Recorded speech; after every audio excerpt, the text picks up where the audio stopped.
Hello, hello, hello, everyone. Thank you for joining us today on the Lizzabitty channel. A few things before we get started. If you have not subscribed to this channel, please do so. As you know, it is our plight to bring you good content that you can use for your journey to Al-Kebulan, your journey to repatriation. Today, we have a unique guest who is going to talk to us about permaculture and farming. Sounds exciting. So I'm going to bring him in and he will introduce himself and we will get started. Hello, how are you? Good, yourself? I am fine. I am fine. I know it's a little staticky. I know your connection is not that great, so we will make the best that we can. But can you please, Africa. Introduce yourself and just give us a brief synopsis before I get into the questions about permaculture. Right. My name is Luwayo Biswick. I'm the founding director of Permaculture Paradise Institute. We are based in Malawi and Chinji. So Malawi is in the southeast of Africa. So we are a demonstration and training center that demonstrates how local available resources can be used to alleviate the challenges that humanity are facing. So you talk of climate change, poverty, malnutrition, resource depletion, hunger, drought, among others. So for the past years, Malawi, as a country, as a nation, has been known as one among the smallest and poorest countries on earth. And it is said that half of the population in Malawi are people living in poverty line, under the poverty line. And a quarter of the population are people that live in severe poverty. We have 12 solid months to grow food because we live in the tropic region where we don't have a time of the year where we can say it's too dry and it's too hot or cold that nothing can grow. We still have got all the conditions and resources to grow food. But, you know, on the other side, you see a huge population of farmers, over 85% of the farmers that are said to be subsistence farmers. That means they grow food to eat and feed themselves. But then on the other side, we also see a huge number of malnourished kids. Over 50% of the children under the age of 5 in Malawi are nutritionally stunted. So you see all these things happening.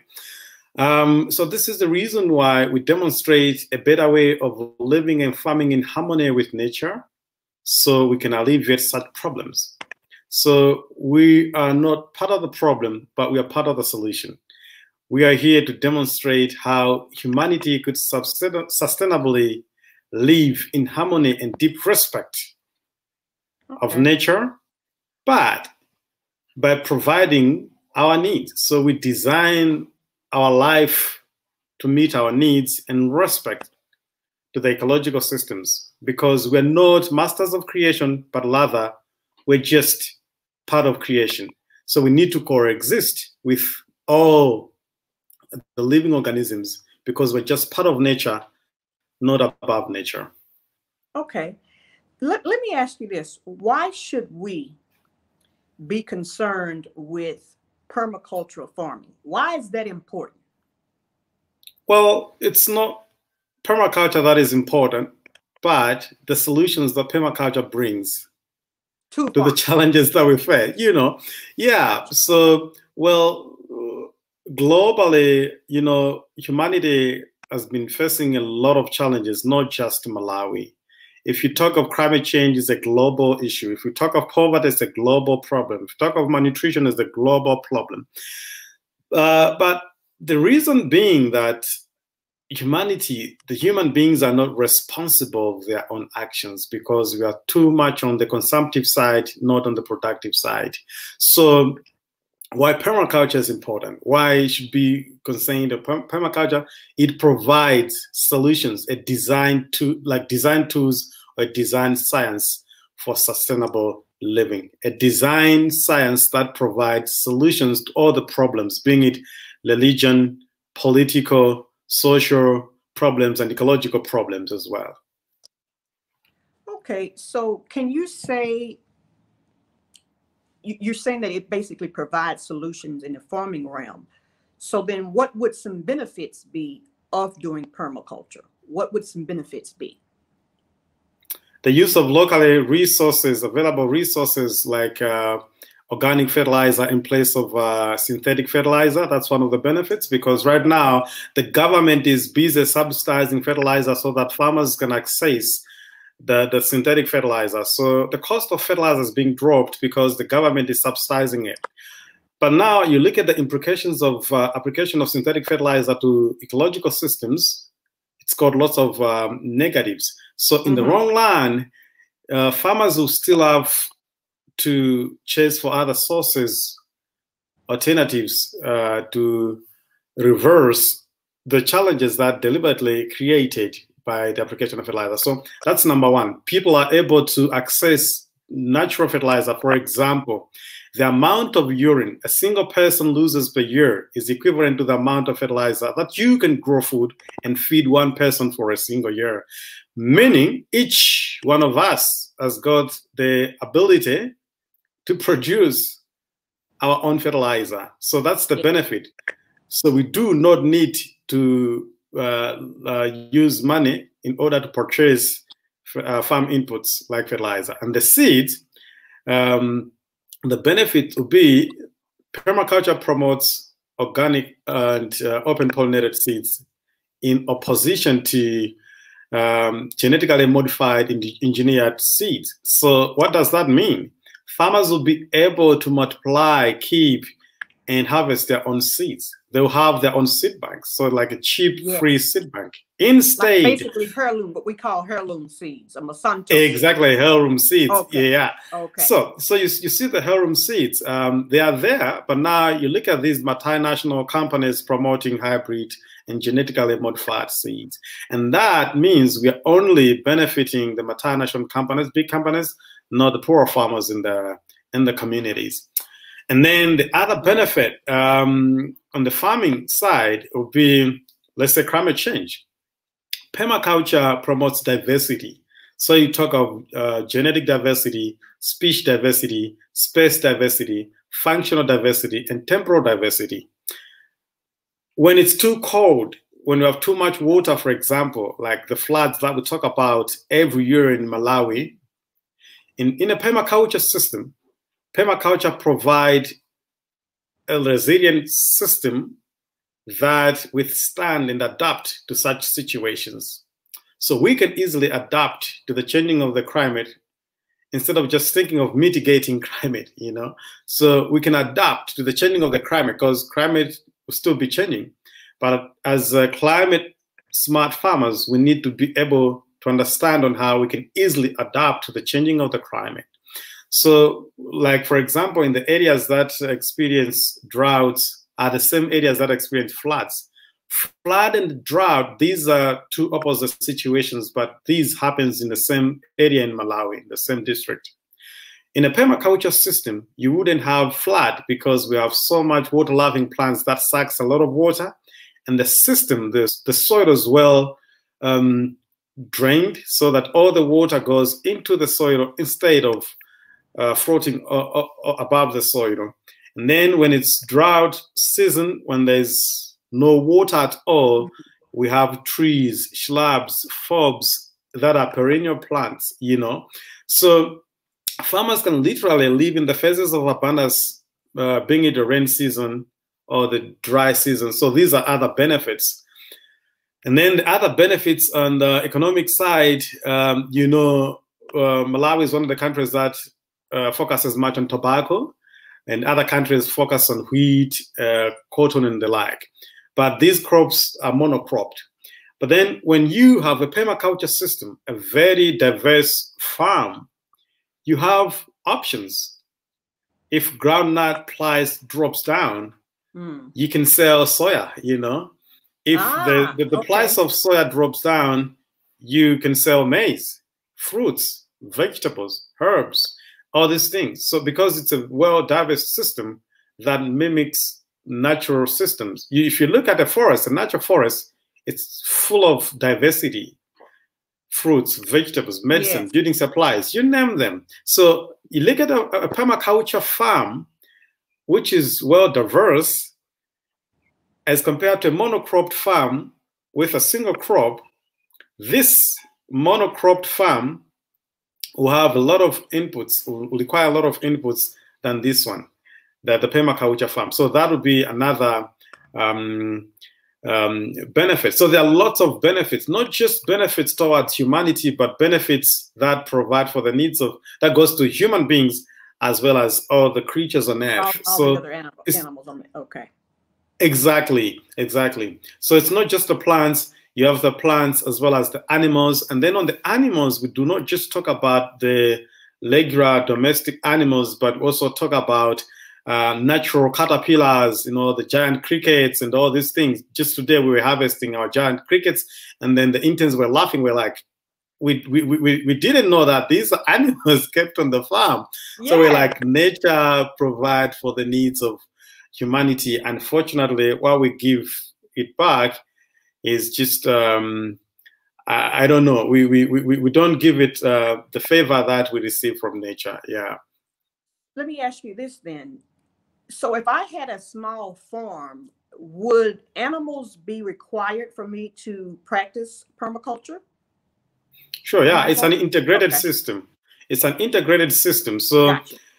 Well, permaculture, it's a broad term, but it brings together, it's a consolidated farm of all these best practices. So you talk of syntropic agriculture, sustainable agriculture, climate smart agriculture, integrated agriculture, agroecology is in there. So animals, yes, can be included in permaculture because that diversity, like I said, if you talk of species diversity, you're talking of animal species and plant species.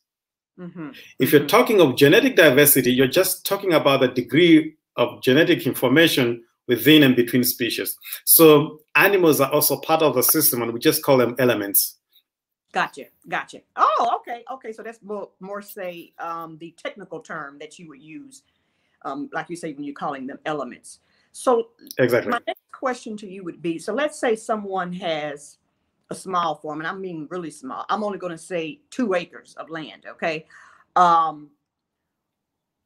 much money would it be required or would be enough to actually put this into practice? Would it be costly for someone? Can you talk about that in terms of finance for a small farm? For a small farm, a permaculture farm does not require a lot because it uses locally available resources. So, for example, a square meter of local yam can produce 50 kilograms of food. That means in a hectare, you're able to get 200 tons, which is 200,000 kilograms of food within a hectare. So you're talking of 2 acres, which is close to a hectare, 1 hectare. Yes. So it's a decision-making matrix. What is it that gives you the most back of the bank? You know, bang for the buck, I guess you can say. Yes, I got you. Yes, yes. So it's you choose crops that does not use too much space, crops of high value, that even within a square meter, you are still able to grow and produce enough for yourself. For example, if you are growing local traditional foods, let's say Africans in diaspora, for example, we have got our own cultural heritage and we've got our own beliefs and our own foods. Correct. But then the problem is when we are in diaspora, we copy whatever we see, we copy whatever, and then we forget our own culture. But when you go to the shops, you still see a lot of the things that we left back in Africa are on the shelves in the shops, in the supermarkets, and we go and buy the same things. So, for example, if you're using those same crops, you don't need to buy. Or if you can buy once, it'll be once for all. You won't be buying. So it's not costly because you only need the capital at the very beginning. If you can't manage to source it from within your community. So it's not that costly. I can give you an example of cassava, for example. If you've got 2 acres, 10 litres gives us 1 ton, which is 1,000 kilograms, and we sell in Malawi at 200,000 kwacha. That's locally, and you get 1.45 million in an acre. So you're talking of 2 acres, that's about 3 million Malawi kwacha. 3 million Malawi kwacha, that's close to maybe $3,500 US. Yes. Yeah. So yeah, and then we encourage people to start to understand that permaculture focuses on the maximization of the potential of every square meter than expanding the land. So we don't talk about the size of the land in the first place. We talk about the potential of every square meter. If you understand how much you are able to get within a square meter, you do not need too much space to produce enough food for yourself. Because, yeah, because we've got household demonstrations, like on the farm here, we've got what we call urban permaculture demonstration, where we demonstrate how people could turn their ornamental flower landscapes into our lunches and breakfast, you know. So you plant edible multifunctional crops in the areas in place of grasses that are only grown to slash when they are fully grown, flowers that are grown to slash, and then when people grow flowers, they slash and throw it away. So they could be growing edible medicinal flowers in these landscapes around homesteads, you know. So we start from where we are. We call it zone 1. These are areas that needs a lot of attention. So in places where one would plant flowers, I would plant food, like let's say ginger, lemongrass.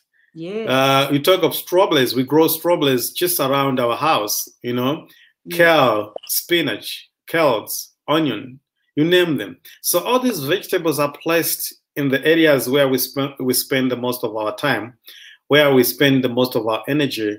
And these are the areas where most people grow flowers. In the villages, these are the same places where villagers sweep.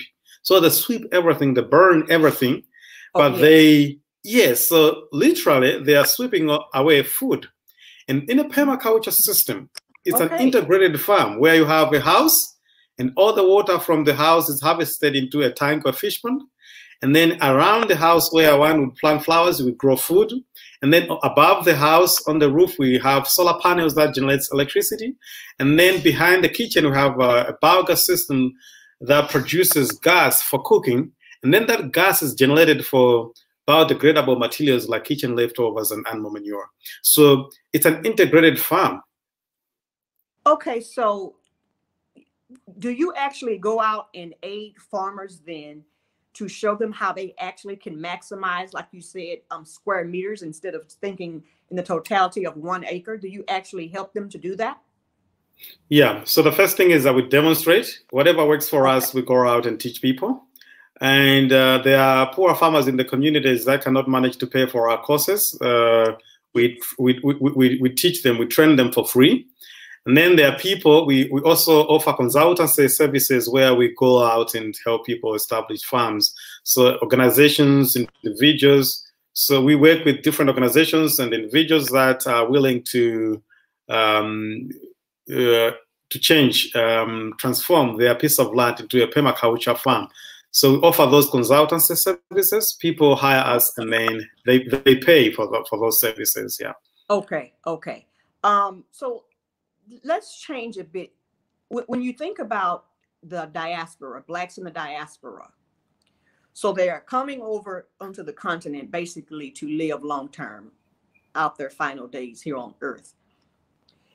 Do you suggest that if they're interested in farming, that permaculture is the way to go, as well, even on a large scale? Because you're talking about, well, what you mentioned previously was about on a smaller scale, but some people want to do large scale farming. So of course that's an endeavor as well. So what's your thoughts about that? Well, myself and my wife are classic examples on that, because we left our work, we resigned to do permaculture. Uh-huh. So yeah, so I personally come from a very poor background. If you read my story, I was born into a family of 12, and it was challenging for my parents to raise all of us as children. At some point, I even failed to complete my tertiary education because my parents could not manage to pay for my school fees. I could go to school without shoes and uniform and all of that. And then if I go back in time, many other days that we went to bed on an empty stomach because my parents could not manage to produce enough food to feed the large family. So up until I bumped onto permaculture, my life completely changed. So I started farming the permaculture way to produce enough food for my family. Then I got married. When I got married, we started farming together. I was working as a consultant by that time. Then my wife and I had to talk to say, okay, you know what? We need to go out in the outskirts and help others to grow food.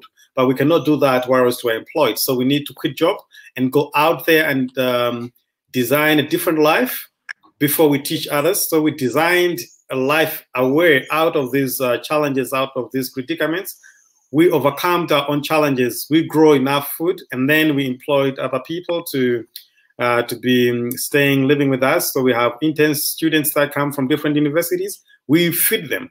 So we feed our family, and surplus goes to interns and students. When we have trainings, we also feed the people, and we also multiply the seed and distribute the seed to farmers in the community. So yeah, it is possible for somebody in the diaspora who would like to come back and redesign their lives their own way, but the permaculture way, a life that provides for their needs, not just food, but everything. Because permaculture does not just talk about food; it talks about a holistic life.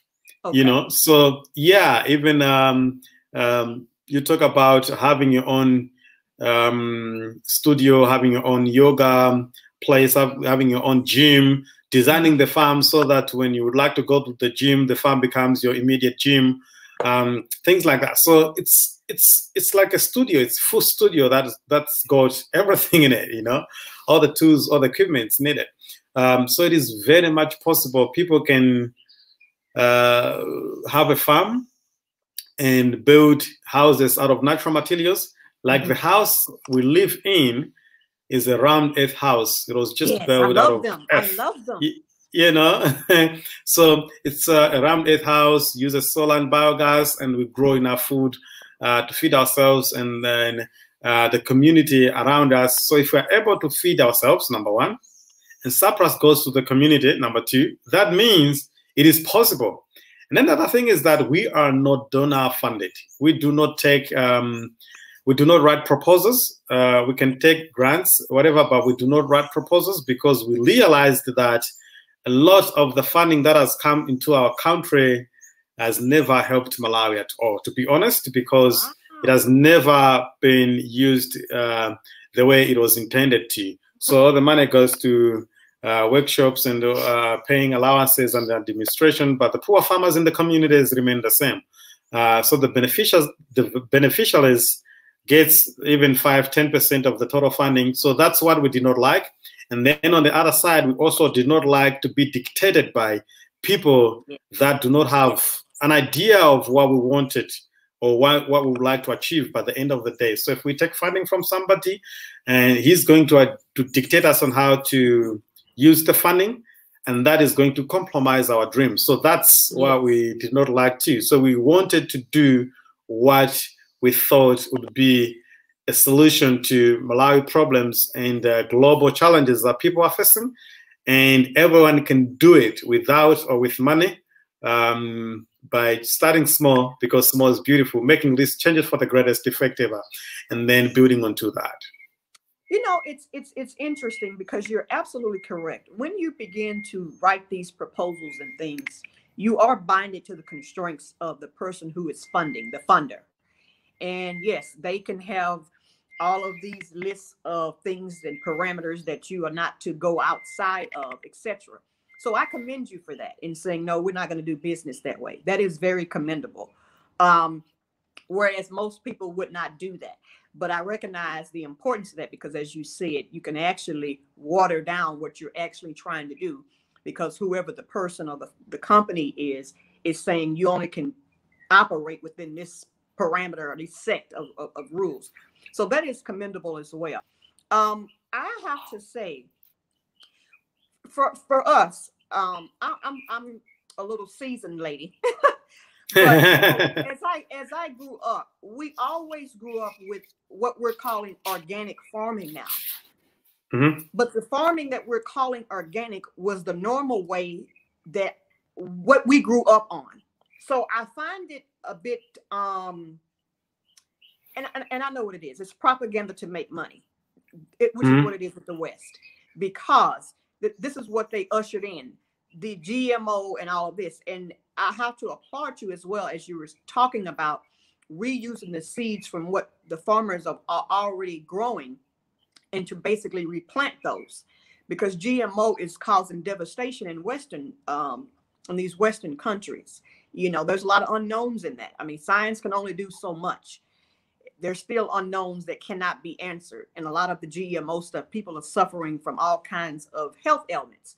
So there again, I commend you on that. And you were talking about the fertilizers being supplemented by the government, but with using permaculture, they wouldn't have to solely rely on that, because they're going to use everything around them to create their own and have the growth that they need on their farm. So I definitely have to commend you for that. Thank you. Thank you.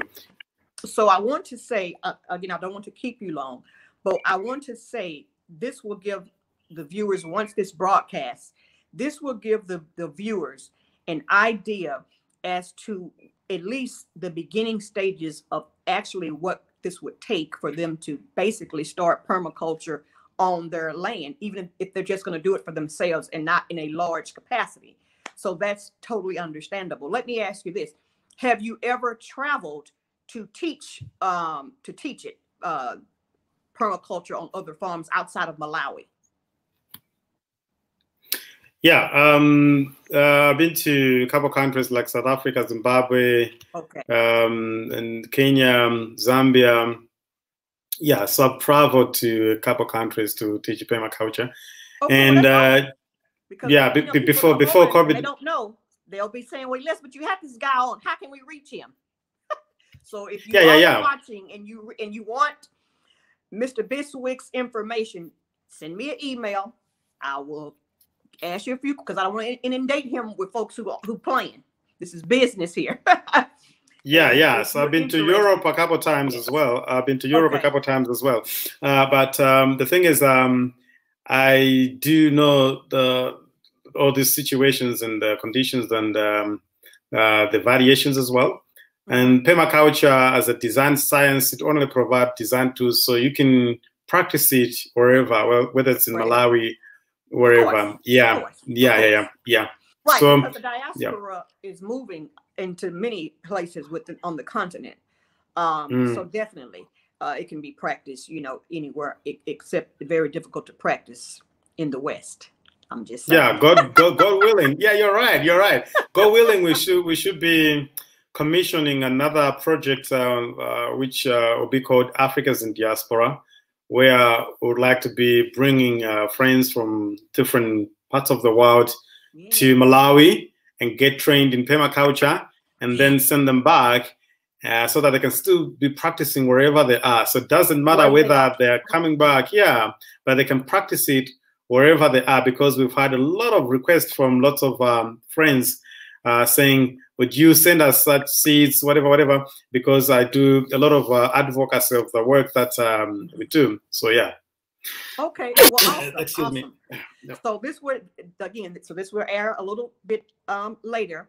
But if you all are out there as you're watching, if you would like to contact Mr. Biswick, please send me an email, and I will talk with you first, because I don't want you inundating this man. He has a family. In minutia. We're serious. This is serious here. Okay. So, Mr. Biswick, I want to thank you for joining me today on this channel. I really appreciate your expertise in just discussing all of this, as well as the courses and the hands-on demonstration that you do offer there as well in Malawi. You can definitely know that some of us are going to be contacting you. Just an FYI. Thank you, and we'd also like to thank you for the time and the resources, because you are using resources. We call them in permaculture.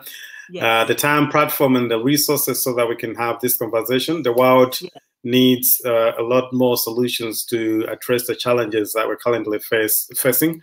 So we need such people that think you're aware of, giving platforms, avenues to such people like us to tell the world what we are doing and how it's helping people address the predicaments that we currently are going through. So thank you very much for that. Awesome. Thank you so much. And you have a good one. So Lizzabitty is going to take us out. The outro, please. Thank you so much. Thank you.